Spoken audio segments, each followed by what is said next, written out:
Trump says he could hit China with 10% tariff from next month. 트럼프 대통령은 다음 달부터 중국에 10% 관세 부과 가능성을 언급했습니다.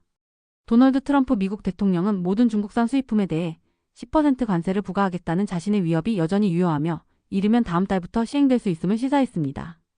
이는 트럼프가 세계 2위 경제대국인 중국을 당장 타겟으로 하지는 않겠다고 밝힌 바로 다음 날의 발언입니다.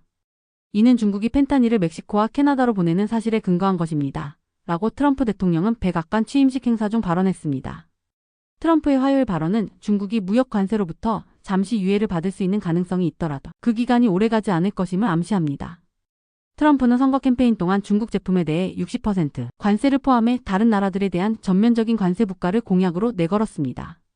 선거 이후 그는 펜타닐 및 치명적인 약물 제조에 사용되는 화학물질의 미수를 이유로 중국에 추가로 10% 관세를 부과하고 멕시코와 캐나다에도 국경 안보를 돕지 않을 경우 25% 관세를 부과하겠다고 위협했습니다.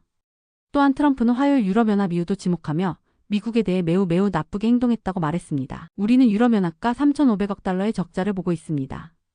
그들은 우리를 매우 나쁘게 대우하고 있으며 그래서 관세를 부과받게 될 것입니다. 그러나 여기에는 트럼프의 신중한 접근이 있습니다. 트럼프는 새 임기 첫날이었던 월요일 캐나다와 멕시코에 25% 관세를 2월 1일까지 부과하겠다고 밝히면서도 중국에 대해 구체적인 관세 명령은 보류했습니다.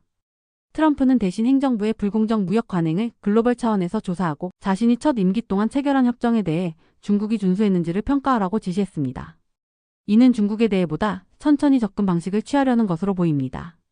이러한 관세 부과 명령을 어떤 법적 권한 아래 시행할 수 있을지는 불분명합니다. 트럼프는 월요일 행정명령에서 캐나다, 멕시코, 중국으로부터의 불법 이주와 펜타닐 유입을 평가하고 이를 4월 1일까지 보고하라고 명령했습니다. 취임 전 그는 새로운 관세를 허용하기 위해 국가 경제 비상사태를 선포하는 방안을 고려하고 있다는 보도가 있었지만 이 같은 조치는 발표되지 않았습니다. 트럼프 행정부의 즉각적인 조치는 새로운 관세가 즉시 부과되도록 하지는 않았지만 미래의 관세 조치 및 기타 대책의 기초를 마련하기 위한 명확하고 체계적인 노력을 보여줍니다. 트럼프는 첫 임기 동안 무역 문제로 중국을 강력히 압박했으며 이는 공급망과 글로벌 경제를 재편한 충돌로 이어졌습니다. 트럼프는 두 번째 취임식 며칠 전 중국의 시진핑 주석과 통화하며 무역, 펜타닐, 그리고 바이트댄스의 소셜미디어 앱인 틱톡에 대해 논의했으며 강경한 접근 방식을 계속 유지할 의사를 밝혔습니다. 미국 관세를 피한 후 중국은 수입 확대를 약속했습니다. 화요일 중국의 딩시샹 부총리는 중국이 수입을 확대하겠다고 말하며 중국은 무역 흑자를 추구하지 않는다고 언급했습니다.